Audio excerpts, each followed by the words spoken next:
independence of the tier of government. Our guest tonight is Prince Adewale Adebayo, SDP presidential candidate in the 2023 election. Stay with us, I'll be right back.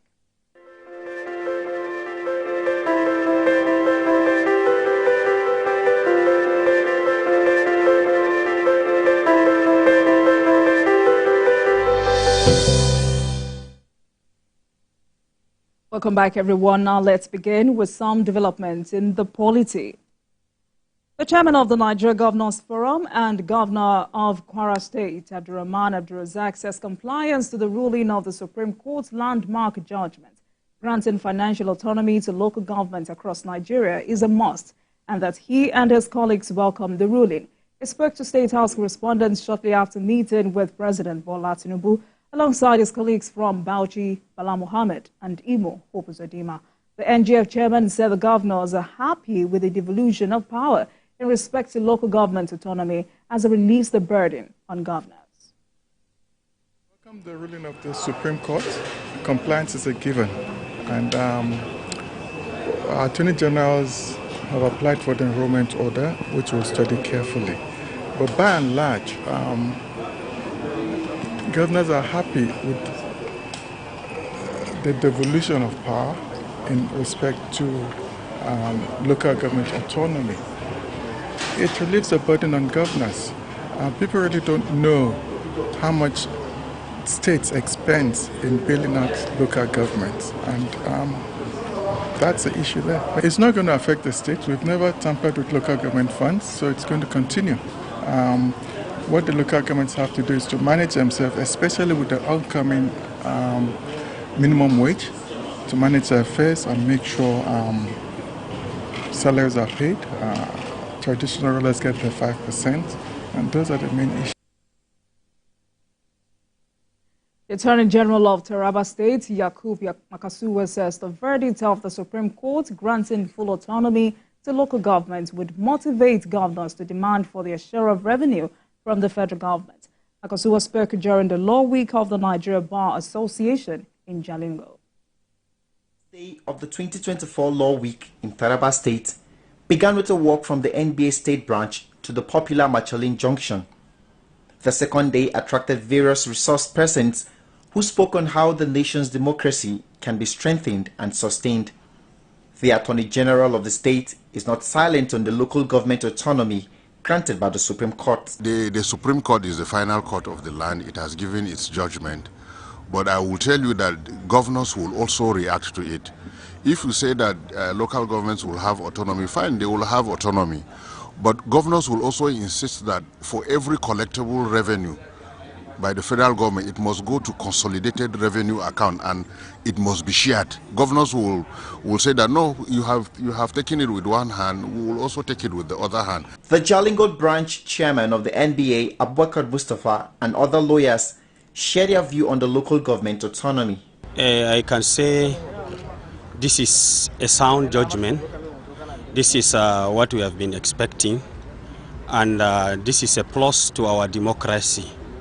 This constitutional provision has been there, but non-compliance has turned the whole thing to a standstill. So we appreciate my noble lords there at the Apex Court for using their wisdom and in making this pronouncement. We thank them a lot. It will help our democracy. The decision of the Supreme Court is in line with the constitutional provision, and that, of course, will bring so much development in the system, the autonomy of the Supreme Court. So we are happy with the decision and the position taken by the Supreme Court. The lawyers are now calling for an amendment on the Constitution to accommodate and mandate INEC to conduct local government elections across the 774 areas. The Constitution needs to be amended. When it is amended, the INEC, the Electoral Commission, National Electoral Commission, can now take charge of our respective elections taking place in our respective states. There is need to strengthen the system. Whether INEC will be the one that will conduct the election or the states, but our institution should be strengthened. The Law Week ended with a dinner where the lawyers recognized Governor Kefa's efforts towards judiciary members' welfare. Search and rescue operations have been concluded at St. Academy Secondary School, where a two-story building collapsed, trapping an unspecified number of students. The building collapsed earlier today when students were writing their examinations. Senior reporter Funam Joshua brings us an update on that development. A two-story building, primary and secondary school, just collapsed this morning here in Jos, the Plateau State capital.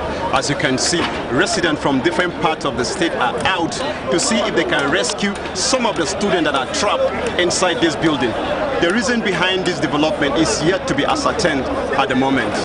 Residents of Busabuji community in Jos North local government area of Plateau State are still in a shock and sober mood following the collapse of this building.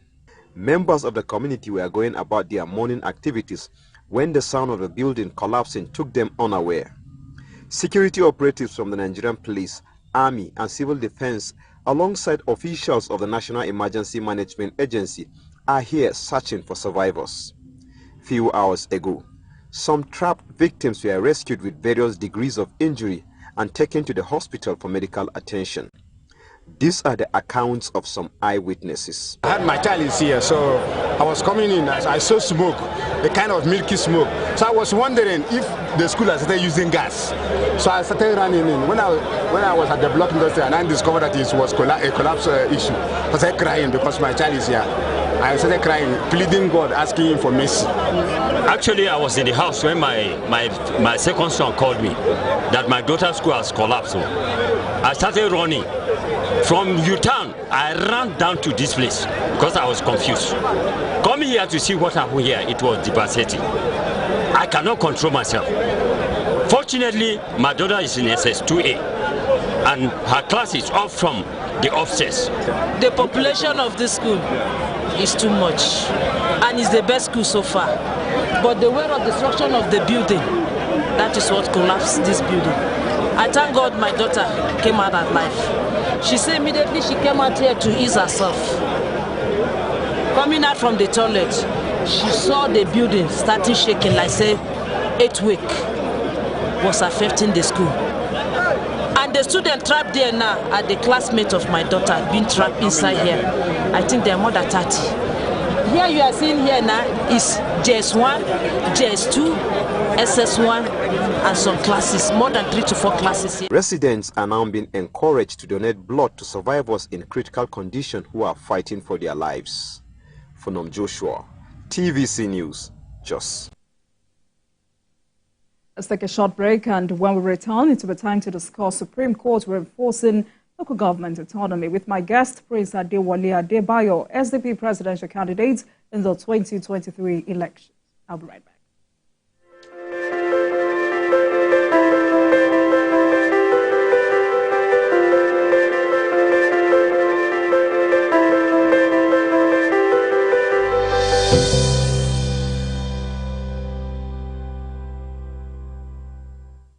On Thursday, the Supreme Court ruled that the federal government should henceforth pay allocations directly to local government councils from the Federation account. Delivering judgments in the suit, a 7-member panel of justices held that state governments have continued to abuse their powers by retaining and using the funds meant for LGAs. And since that judgment, there have been reactions from different quarters. So let's quickly flip through some of the reactions so we can have a robust conversation with my guest tonight. The former Vice President, Atiku Abubakar, welcomed the Supreme Court's judgment. He calls it a win for Nigeria. And Governor of Anambra State, Chukwuma Soludo, has also described it as great and final. And according to him, we need to promote accountability and transparency in the utilization of public resources at all levels. The Cross River State Governor, Basiotu, said governors have taken the Supreme Court judgment in good faith. And while the NLC President, Joe Ajero, has described this ruling as restoration of hope in the country's democracy and judiciary. And while Chairman of the Nigeria Governors Forum and the Governor of Kwara State, Abdurrahman Abdulrazak, says the Supreme Court verdict on local government's financial autonomy relieves the burden on governors. Let's listen again to the Governor, Abdurrahman Abdulrazak. The ruling of the Supreme Court, compliance is a given.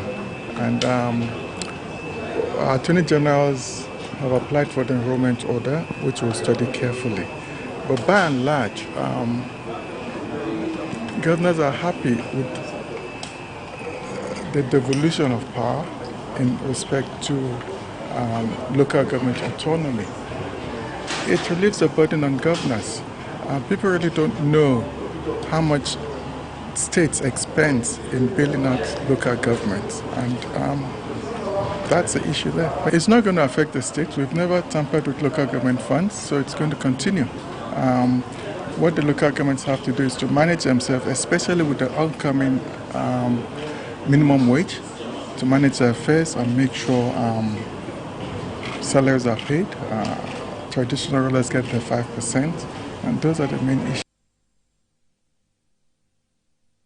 Right, so these are some of the reactions. Now let's get into tonight's conversation. Joining me for this conversation is Prince Adewale Adebayo, SDP presidential candidate in the 2023 election. Prince, good evening to you, sir. Thank you so much for joining us this evening.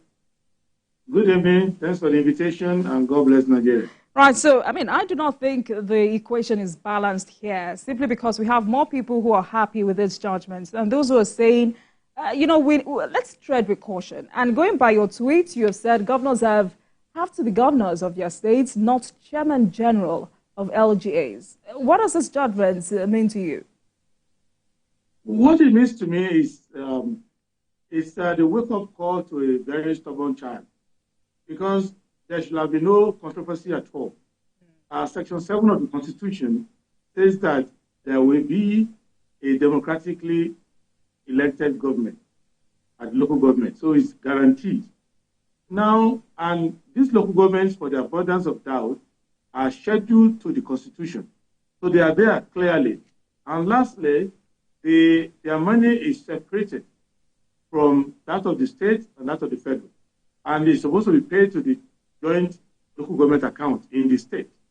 Now, there shall be no problem, but unfortunately, the governors were paying too much attention to the local government, not with a view to helping them, but with a view to actually ensuring that they don't get the money.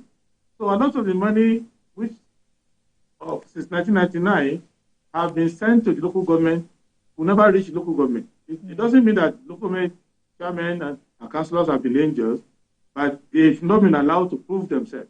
Because this money, like I said in my tweet, that the local government's money belongs to the local government, and the states were meant to be post offices where this local government will go and collect their money. But when you find out that the postman is actually stealing the mail and the funds inside the mail, then you don't send your money through that post office anymore. Absolutely. So, and the decision of the Supreme Court is a pragmatic decision for stubborn people. It's not what the Supreme Court would ordinarily have done.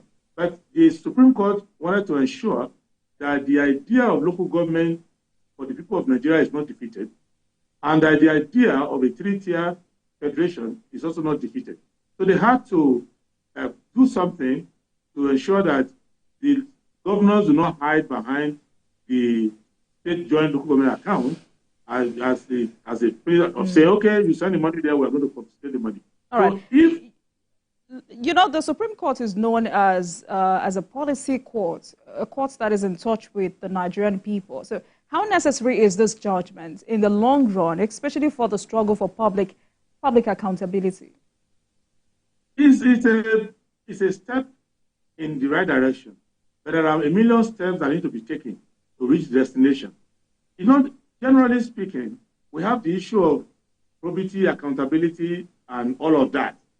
That cuts across all levels of government, the federal, the state, and the local government. We need to address that. Respect for public funds and public property, that's a different one, cut across as well. But this is a mechanical problem. In the case of the local government, they don't have their money. There has been an instance like that in the past in Nigeria, where states felt that the federal government was not allowing them to collect their money. And there have been many Supreme Court cases. So this is not new. The states themselves had gone to the Supreme Court before to go and fight for their right to earn their money. This money does not belong to the government. There is no money in Nigeria that belongs to federal government or state government or local government. They belong to the Nigerian people. What we have decided in our constitution is that we'll divide our money into three. We will now use some to solve federal problems, foreign affairs, defense, and all of that. We will use some to do concurrent work in the state. Then we will use some for domestic issues, cleaning the streets, making sure people have immunization, taking care of cultural things, running the market. So this money doesn't belong to the government. They have not lost anything, and they have no business to touch the money. And I'm saying this not because I just woke up and I found a Supreme Court judgment that I'm happy about. But Prince, I've done a lot of... Yeah. How, as a lawyer, how interesting is it, and that's for lack of a better word, how interesting or worrisome is it that despite the fact that most of the state attorney general are mostly lawyers, some of them are senior advocates of Nigeria, they have to question the jurisdiction of this matter and whether or not the AGF had the right to take them to court. I mean, many expected them to know better, especially when this matter is very clear in the Constitution. Why is that so? Yeah, because by law, you must defend your client, and they are the Attorney General of the state. They have some points they must have believed in. And some of the points you will have seen in the arguments that they profiled. Some have to do with technical issues. Some of them believe that the question was not a Supreme Court question, that it was not a dispute between them and the state government and the federal government. Some believe that the local government are supposed to be the one to complain. We hear that in court all the time. Those are the technical things we do. So when you wake up a lawyer at 2 a.m. and say, I've been sued, before he even hears the case, he already knows what the objections will be. Were you properly served? Because properly constituted and all of that. That's a good thing. But there are some other issues raised there. Some of them assume that through federalism, and if you listen to leaders like Chief James Ibori, former governor of Delta State, some of them genuinely think that it impacts federalism, and that one of the key high mark for federalism is that states must be able to control their local affairs, and local government are supposed to be local affairs. So it could be a genuine political or philosophical question, but in terms of law, the Supreme Court's duty is to interpret the Constitution as a living thing, as a living tree, as something that is alive. And they ask, what is the intendment in the Constitution? They want every tier of government to get its money. They don't want one tier to oppress the other. So the same way the Supreme Court had intervened on behalf of states in the past, they will also intervene on behalf of the local government now. There's nothing new. But those lawyers, the attorneys general, they were just doing their job to defend. I'm sure that if they switch sides, they will also do the other side. The job of an advocate is to make the best case for his client. But this goes beyond lawyering. This touches the life of the people. And it is, I wish President Tinubu and the federal government who are there now more wisdom in future activities. But it may turn out that this might be their greatest achievement because it's cross-cutting. Nobody's going to be a president forever, a governor forever, a local government chairman or councillor forever. What is important is that we must let the institutions work and start with the tiers of government. They must work well because some of the hue and cry about we're hungry and we are suffering, there are questions that could have been addressed at local government level if their resources were reaching them. Right, but when you say technicality of these laws, Section 7 and Section 162 are really ambiguous. They are ambiguous in certain circumstances, but they are clear enough to know the intention. The idea is that the resources of Nigerian people, you have to read the Constitution as a whole. And that is why I also recommend to the federal government, the Attorney General, that they should go further to make sure that Chapter 4 of the Constitution, fundamental objective and directive principle of state policy, becomes justiciable. Why? Because the Constitution is one document, and it speaks all about it. So it's not only talking about money. Before it got to 162, talking about money, it started from preamble, telling you that this money is meant for these priorities of the people, and telling you the standard of living Nigeria must have, and how we must use our resources. So the Supreme Court did a very good job. It's not every day that I'm impressed with their lordships, but the full court, they did a very good job of realizing that this document is just one document. You can't be picking and choosing which part. People quote Constitution like many people quote the Scripture. They just look for the word they need for that hour. But the idea of the Scripture is that you are supposed to be saved. So it's a collective one message. The idea of the Constitution is that you must rule yourself democratically, accountably, equitably, and there should be no poverty, there should be no insecurity. So to do that, you have to follow the Constitution. All the powers given, either to the President, to the National Assembly, to the judiciary, these powers are not given for fun. They are powers given to allow us to have good governance in Nigeria and public order. So that is what anybody must understand. So the person who is president today was governor before, and tomorrow he won't be president, another person will be president. But the idea is that we must understand why we are called a republic, and why we are equal citizens, and why all these resources are massed together for our welfare. And that what is meant to be used at the local government cannot be confiscated by governors to pursue their own ends. And if this is clear, then the journey begins holding each person accountable. And I'm telling you that it is not me just waking up reacting. If you read that judgment very well, you will see some of my own body of work there. Some of the work we have done to investigate how the governors were actually stealing the money. So I never knew that a time will come when the federal government will take these things seriously. And I didn't expect it to be an APC government, for God's sake, that will take it seriously. So it has come well, and I think those who think the judgments against them today need to just relax. Because what's against you today will be in your favor tomorrow. Because you will discover that the local government roads might save your life. And the clinic that they are to build might save your family. And the education that they're going to give at local government level will save you from all the other problems that we're having in society. Don't look at it as winner or loser. There's no winner or loser. The winner are the people of Nigeria. Absolutely. And in addition to that, Prince, I mean, some lawyers today have called this so-called contravention of the Constitution a mischief rule, which allows the Supreme Court to rewrite the rule to correct a national problem. But are you surprised that the governors accepted this verdict? I mean, from what the chairman of the Nigeria Governors Forum, who is also the governor of Kwara State, Abdurrahman Abdurrazak, said, the Supreme Court's verdict on local government financial autonomy relieves the burden on governors. Are you surprised? There was no burden on them in the first place. They went to look for what does not belong to them. They have their own mandate under the Constitution. And you should know that it's not the business of the governor to be opening markets and doing more things like that. It's for local government. It's not your business. I heard of the governor recently who said he was paying the salary of local government people. It's not your business. In addition to this, because I heard when Governor of Kwara State was talking, he was talking like, okay, we'll see. How are they going to cope? How are they going to manage? They are going to cope if you go one step further. You also stop. Now, this judgment is about allocation from federal government. But there are also IGR. The governors are also incursing into the territory of the local government in IGR. You will see a governor coming to the market to collect market rates, storage. Those are meant for local government. So they should ensure that they allow local government to collect little money like quarry. If you are doing a quarry in the local government area, local government should be able to collect that money. If somebody opens a market and all of that. So they should not just squeeze them to death and say, okay, since the Supreme Court is your grandfather now, we'll give you your money, then we'll freeze you to death locally. They shouldn't do that because every person has come from a local government. And if you want to collect your passport, even if you are a governor, if you're collecting your passport, you need a letter to show your local government of origin. So we should not look down. And I want to let Nigeria understand that it was only recently that people started looking down on local government. President Shagari, after he served as parliamentary secretary, as Minister of Works, and Federal Minister of Finance, he went back to Sokoto and became a councillor.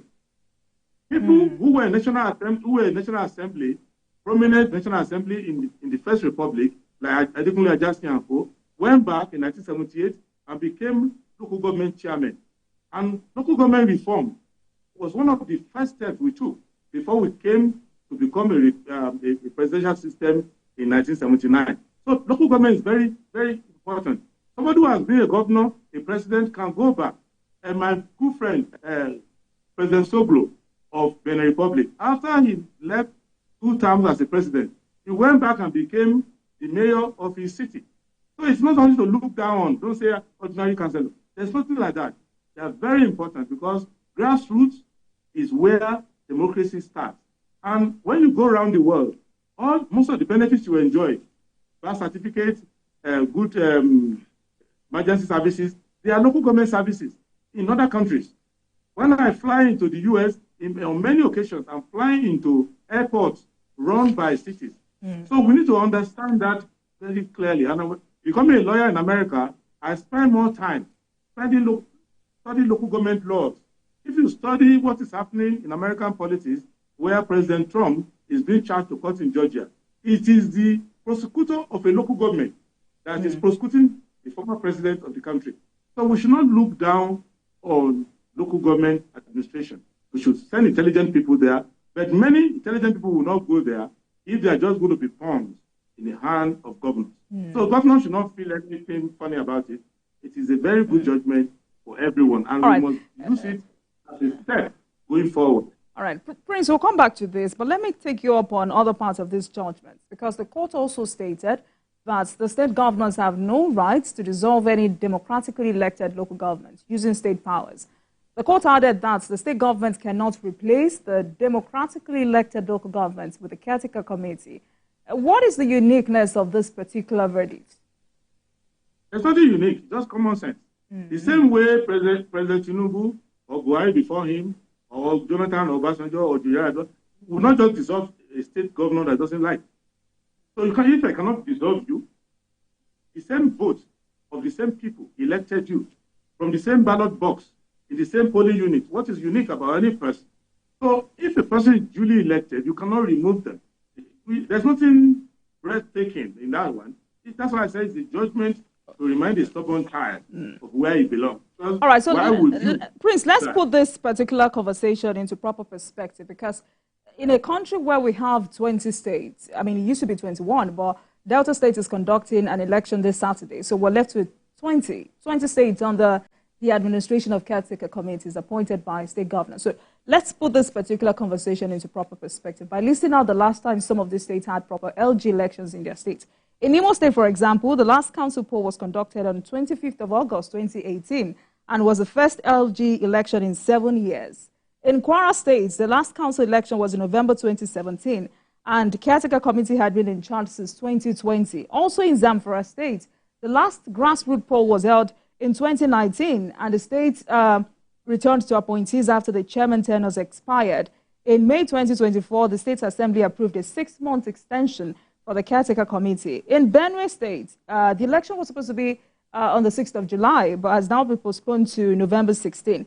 In Anambra State, there had been no council elections for nearly a decade. I mean, other states affected include Bauchi, Plateau, Abia State, Enugu, Katsina, Kano, Sokoto, Yobe, Ondo. We have Osun State, Akwa Ibom, and Cross River. So how fundamental is this order mandating the federal government to withhold locations of LG governed by unelected officials appointed by the governor?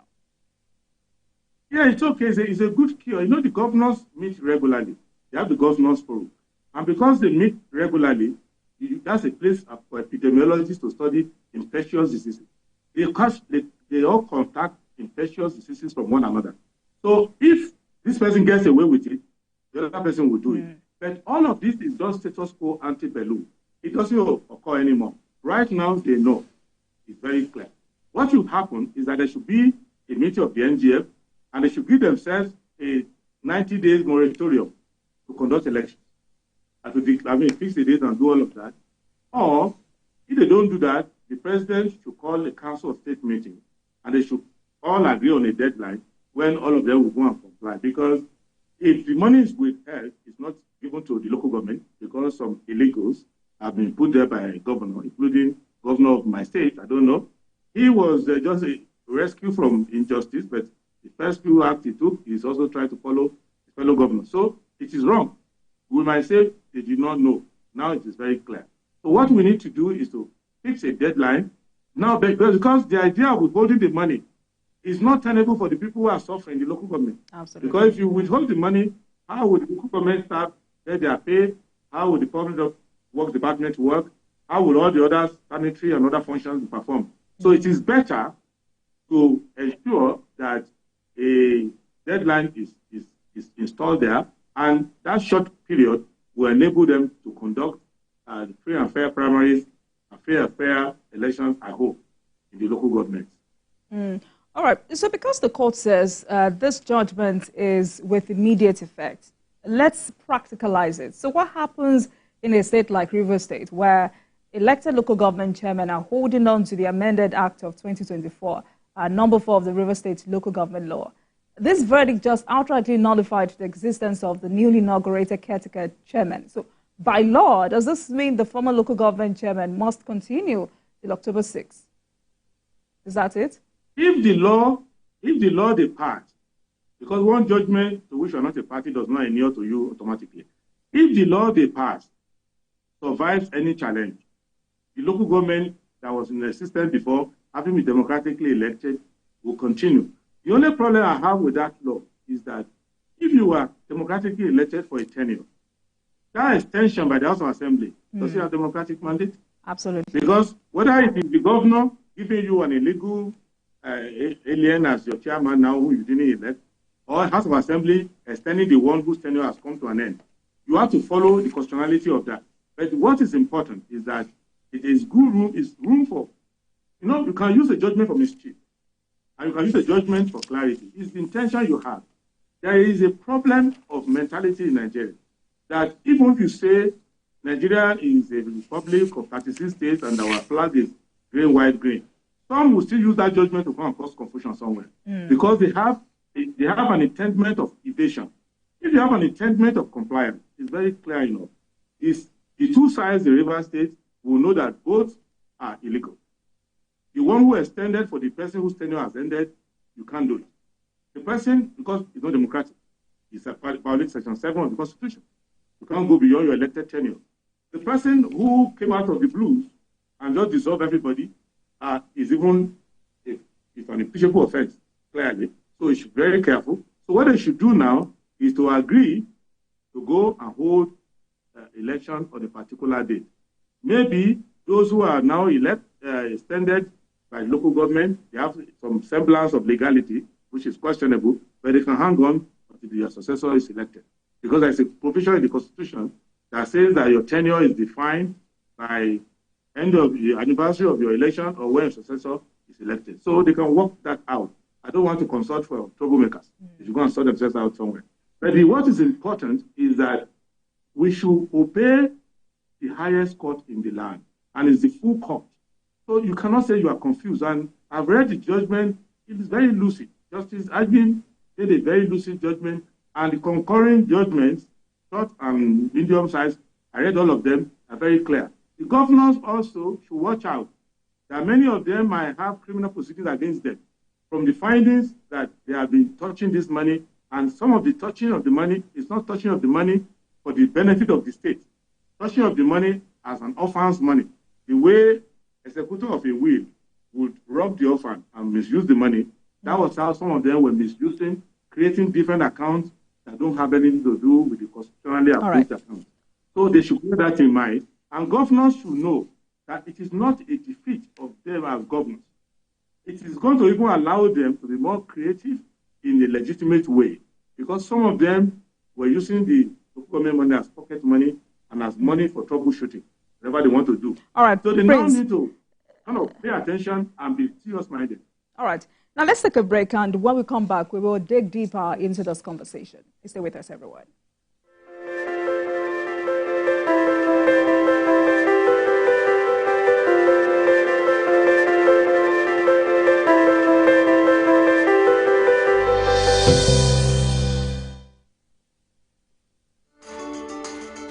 There is always more to a story than the scrimmaged line.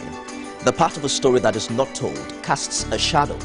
It's like the part of an object that is not reached by light.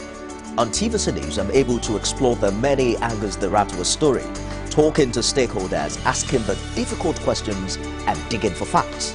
I believe the viewers are able to make a better decision if they're well informed and understand not just a part, but the complete story. TVC News, first with breaking news.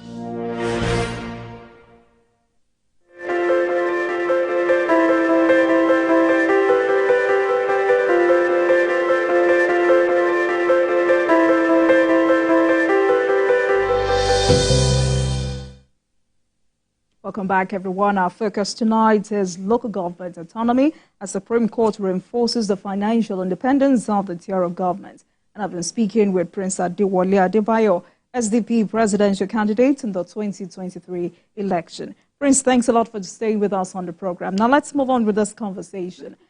Before we went on that break, you laid the foundation and you said that Nigerian governors are known for flagrant disregard of the rule of law. So what happens in a case where a governor disobeys those latest verdicts, leaves the caretaker committee in office, and pays them from the state coffers?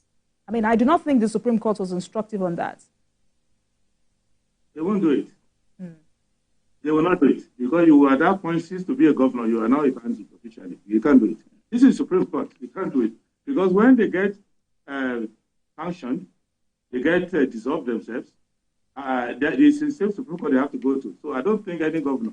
Remember that these governors, whoever they were before, they started their tenure by taking an oath of office. And they said that they are going to abide by the Constitution.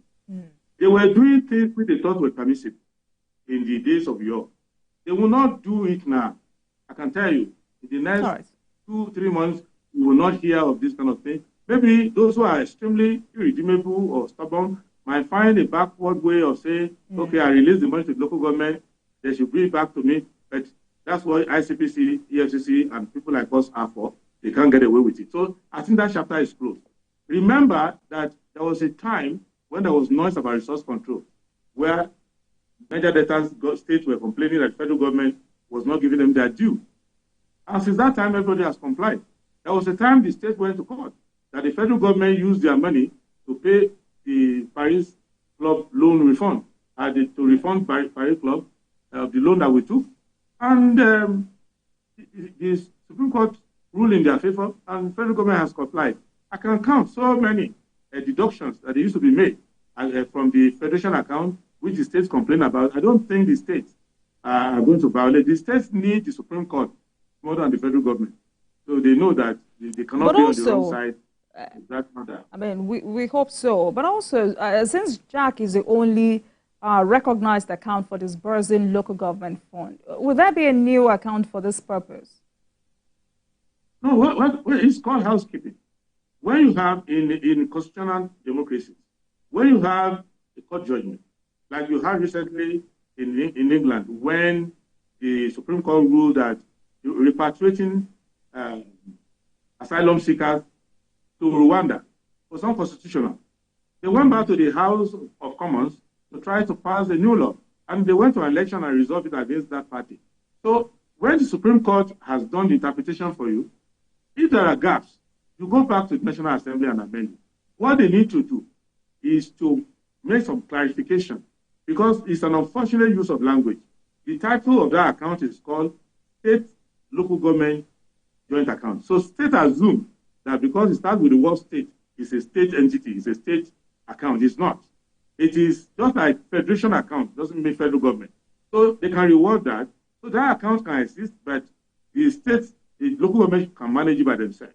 That's very clear. So that's what they will do if they want to make amendments.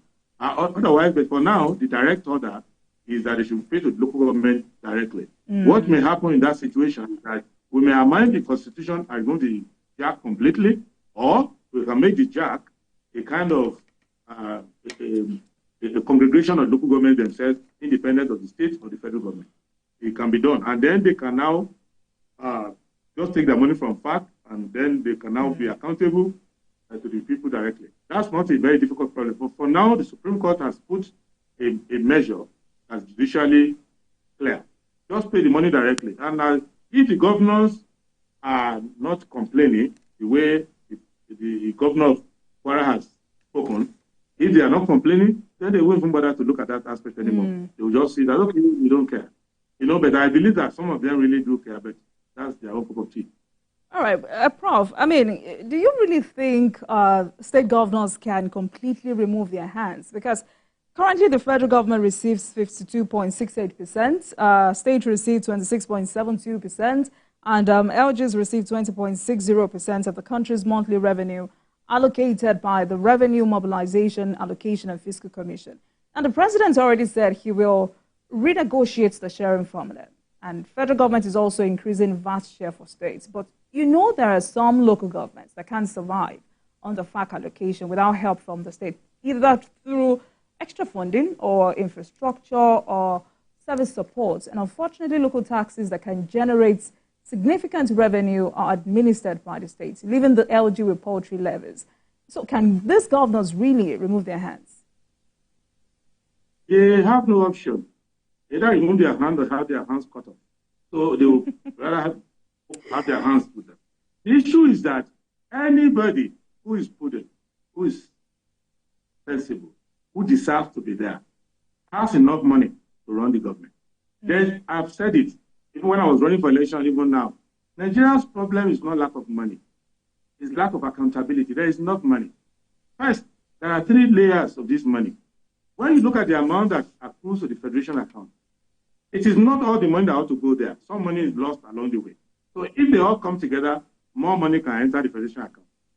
Number 2, the money that enters the federation account is not the only money available. Okay. There's the IGR. There are other things you can do at local level. And there's a ton of money collected at every local government level that you don't see. You don't only need to be on the street, driving your truck, pick up. You will see them stopping by the road, giving you one levy, acne permit or the other. All that money is not going anywhere, it's just disappearing. So everybody needs to wake up and do what is right. Thirdly, the wastage of the money. If you look at the allocative efficiency of this money, many countries, our people go to many countries as refugees, as tourists, as immigrants, that don't earn as much as we do. What a state will earn in Nigeria, a state in Nigeria will earn, some countries, 2 or 3 countries in our neighborhood will not earn it. And when you go there, things will be working. We need humility in government. We need to not have billionaires mentality in government. In my private life, I live like a billionaire. But if I go and serve in public, I look like a public servant, modest spending, and then you keep critical eye on making sure that there's no wastage, and there's no inflation of contract, there's no repetition of duplication and waste and all kinds of escape of money. That is the issue. There cannot be a local government in Nigeria. And I've gone to every local government. I'm not talking of the online. All right. So Prince, you're saying that they will survive. Prince, so you're saying they will survive once they are sincere with their revenue generation? Yes, they will survive because right now, the organizing principle of political leaders and politicians is for them to survive personally. But if the intention is for the system to survive, the system will survive. There is a way they manage to take themselves out of poverty. They can take everybody out of poverty. What we need to do is to have the First Republic attitude to money. When you hear money, billions, trillions, being mentioned casually, you start to wonder, are we in the same country where before now, the bicycle allowance, if you didn't account for bicycle allowance, you will not be promoted in civil service, you will even lose your job. So we need to have that probity coming in there. And that's all. We have enough money in Nigeria to run all the states, all the countries in West Africa. Our money is enough. I've seen money everywhere I go. Billions, trillions available. Some local governments can generate enough money than some states where they are generating now. But people were not paying attention. And people who are in government just come, collect some money, and become idle. Wastage of time. Even the time the governors go and spend on going to party, going to wedding, going overseas for birthday party, going to a funeral, going to launching of companies that don't concern them, not situated in their state. The gallivanting does not allow them to spend enough time. And it is, I think, Michael Cree, one singer who said, time na money, time being wasted by those who are supposed to look into the affairs of state is even costing us more. So there's no problem of money in Nigeria. I can tell you that. That is why no president, minister, senator, governor, chairman has ever resigned for the basis that there's no money. If there's no money, why is everybody spending billions to go there? The money is there. What we need to do is to apply the money, to document the money, to make public account. To be very important. There is no country in the world where you say, oh, a private company lost 20 billion. Nobody cares that much. That's for their shareholders. Then where you say that 20,000 of whatever currency it is missing in the public place, everybody must sit down and find the money. And that is the attitude we have. But there's a lot of money, and there's creativity among the people, and there's a lot of money flowing. And look at the central bank, when they are mopping money all the time. This money is not going towards allocative productivity. This money is going through round tripping and all sorts of things. But there's money. So I don't want nobody to frighten anybody about money. There's money in Nigeria. All right, Prince. So how then, right, so how then can the separation of powers at the grassroots level be strengthened and checkmated as we move on with this new judgment? We used to have it before. You know, before, the most important person you will know in your neighborhood is a counselor. And anybody who was called supervisory counselor was a big man. Because many of the bridges you will use, schools you will attend, hospitals, they were under the works department of the local government. There was no local government you will go in those days, you will not see heavy-duty equipment. People even used to go and rent, lease and rent equipment from them. We just need to make sure that the best people go to the local government. Nobody should be ashamed of going to the local government. When we were doing election recently, and I was trying to recruit people in my party to run for local government election, they were annoyed with me at the beginning. They hold me, go for councillor, and I keep telling people, no, that is the most important position. If you go there, then you start getting it right from that level, then the whole country will get it.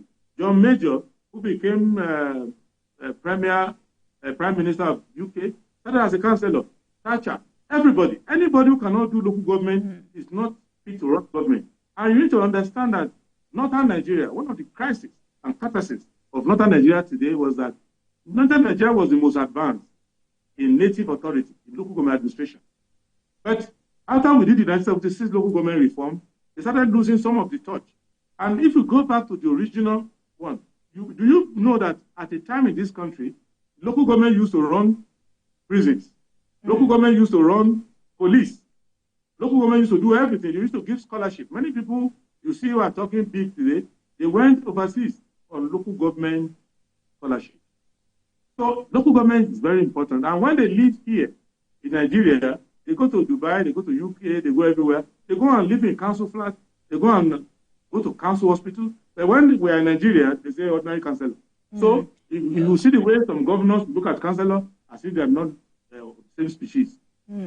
So that will lead me to my next question. What exactly are the functions of local government? I mean, now that the coast is clear for Nigerians to demand for the budget of each local government, what are the functions? The functions of local government, basically, is to do everything that the federal government, state government, at local level. Just localized version of it. So there's no work that local government will not do. For example, a local government can dabble into health, have primary health care centers, and dabble into education, have LGA primary schools and all of that. Remember that the local government teachers, the primary school teachers used to be under the local government. It was under Babangida around 1988 or so, when they started serving local government of money, that they said, okay, there was a crisis in the country after SARS. Local government said, okay, the state started paying local government primary school teachers. But before now, you would have them being done at primary school level. Running markets, where majority of people have earned their livelihood, all those markets used to be under local government. That's why you are seeing shopping mall everywhere. Now, profiteering shopping mall, but in the past, it was the duty of local government to have markets for everybody all around. Thirdly, they were dealing also with helping people with transportation, basic hackney permit, transportation in rural areas. They were doing all of that, and they were dealing with law and order. They were supporting the idea of a divisional police officer was to be coterminous with a local government chairman. So, local government security committee will be headed by the chairman, the divisional police officer, DPO is there, and they can keep law and order. They were also running the traditional institutions, which were absorbing so many of the crises, customary court and all of that. I grew up in the palace, so I know the importance of local government and how there were more cases being settled in the palaces and the customary court than you would, and traditional court that you would take to the court. And they will do so many other things, open libraries, do so many other things, do immunization. There's nothing they will not do. They will patch roads. There used to be a public works department where they will go and patch all the roads, and local government can do it. They will put street lighting, and they will organize seminars for students who are running for examination. They do all sorts of things. All right. The women who were pregnancy, everything they will do, provided that once they are doing it, they have that interaction. And you cannot run away with local government money as easily as you can run away with federal money. Right. So when should Nigerians begin to hold their local government chairman accountable? I mean, at least now people can approach the local government with boldness. They should start doing that since yesterday. We shall be doing that from 1999. So we should start that now. But to hold people accountable means that you have to participate in how they emerge. So one of the reasons why people don't pay attention is that they know that the governor just goes to make a list of ex-convicts and troublemakers and make a local government chairman. So right from time, people in the community already knew these people to be averagely never do well. So if now people are now selecting the people that themselves, then the accountability starts from the process of interviewing them for the job. And hopefully, we will be able to deal with the issue of democratic legitimacy in Nigeria. And that's not limited to local government. It's from the Aso Rock Villa to the councillor. We need to make sure that there's democratic legitimacy. That when you are holding an office, people should feel that you have been duly elected there. They can see demonstrably. That way, they will be highly invested in it, and it can be done. It can be done. All right, Prince. Because we have done it before. Right. I mean, interesting times ahead, especially for governance at the grassroots levels. Thank you so much for joining us this evening. I've been speaking with Prince Adewale Adebayo, SDP presidential candidate in the 2023 election. Thank you so much for your perspectives tonight. Please have a great weekend. Thank you. You too. And thank you for watching, everyone. That marks the end of today's episode of Politics Tonight. But you can watch the repeat broadcast of this episode at midnight. Get in touch with us on our social media handles, Facebook, Instagram, and X at TVC News NG and at Olajumoke WO using the hashtag Politics Tonight. We're also on YouTube at youtube.com/TVC News Nigeria. I am Olajumoke Olatuji. Good night and have a great weekend.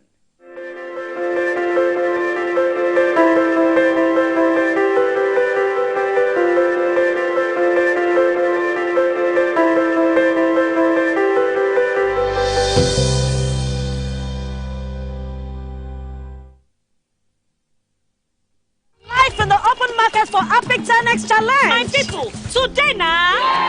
Today, I will show you how the power of new Apic 10X gives your toilet a better cleaning than bleach. Than bleach? Yes, so. Impossible. Toilets have stains which bleach cannot clean effectively. But Apic is thicker and sticks better, which gives 10X better cleaning versus bleach and kills germs. Oh, wow. You can now see that Apic is better than bleach. The following is a paid presentation by ShopX TV. You're watching ShopX TV, home to some of the most popular international brands in Africa, including Gotham Hammered Collection, Genie Bra, Bionic Floodlight, Spot X, Total Crunch Evolution, and more. And we are now proud to introduce our biggest offer of the year, the ShopX Mid-Year Sales. Yes, from now until the end of July 2024, we will be offering our customers 20,000 Naira off this amazing kitchen collection.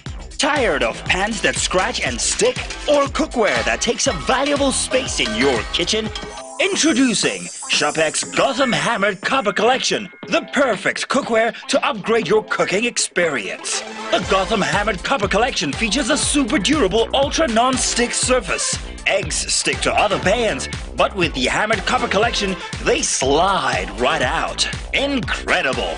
It's oven safe up to 500 degrees. Any recipe can be made in these pans, and then it wipes clean with ease. Make mouth-watering jollof rice or even fluffy pounder with ease, because nothing sticks. I needed a cookware to keep up with me. The Gotham Hammered Collection has been a game changer. No more burnt meals or hours spent scrubbing pots.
day. The proceeding was a paid presentation brought to you by ShopX TV.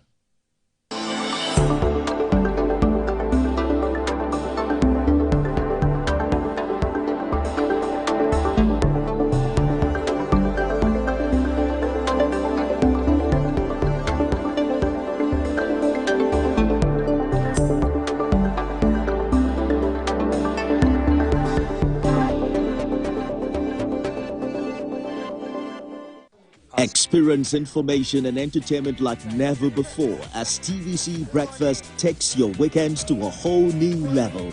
Introducing TVC Breakfast Weekend Edition, your ultimate source of thrilling sports updates, insightful political analysis, and captivating entertainment news. Stay in the know with what's trending, catch up with the latest in sports, and immerse yourself in the latest buzz from the world of music and movies. Your weekends are no longer just days off, but moments packed with knowledge, excitement, and enjoyment. TVC Breakfast Weekend Edition, only on TVC News.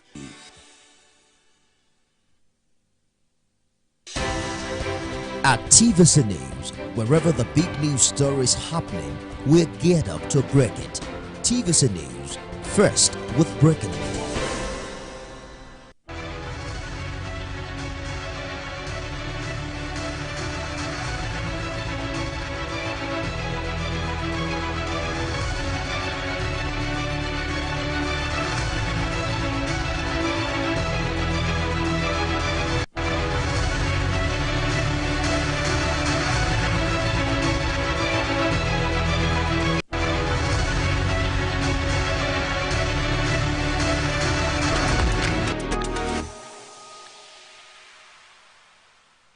Hello and welcome to Progress Diary.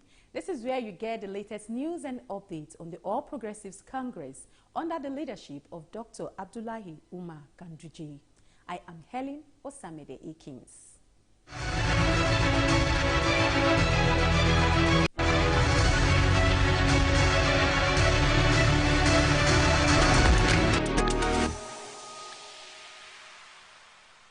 The chairman of the All Progressive Governors Forum, Hope Uzodinma, has said that the party will be victorious in the Ondo and Edo state election coming up in September and November this year. He stated this during a visit to the national chairman on working committee of the APC at the party's national headquarters in Abuja. The APC governors are confident of winning the party's upcoming governorship elections in Ondo and Edo states. They say the party already enjoys the support of the people. The governors also say the current hardship caused by necessary economic reforms also has global dimensions, but the government has put in place policies and processes that will revamp the economy. For the national chairman, Abdullahi Ganduje, he says governors are the lifeline of the party and a regular interface with them is necessary. A party like APC that is in control of 20 states out of 36. And they also had produced a president and members of the Federal Executive Council. It's the majority party. So, and if election is a game of number, it means the majority will win. So when we get to Edo, because we are a majority party, for instance, on 20th of this month, the National Campaign Council will be inaugurated in Edo State. And it is expected that most of the members of the Progressive Governors Forum will be in attendance. Which other party can provide or boast of such assets, politically speaking? So we don't need to overflog the horse. The truth of the matter is that the APC has done very well in Nigeria. What is happening currently, a global economic problem.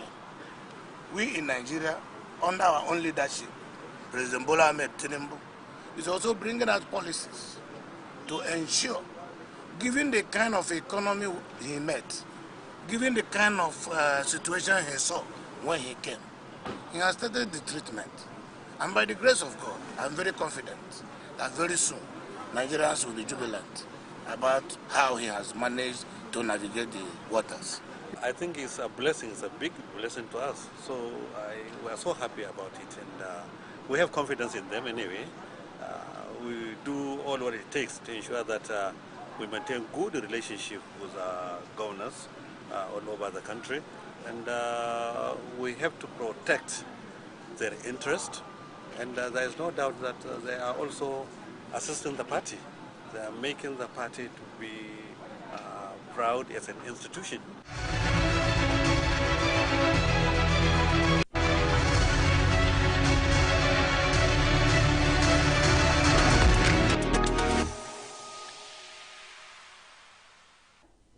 Zachary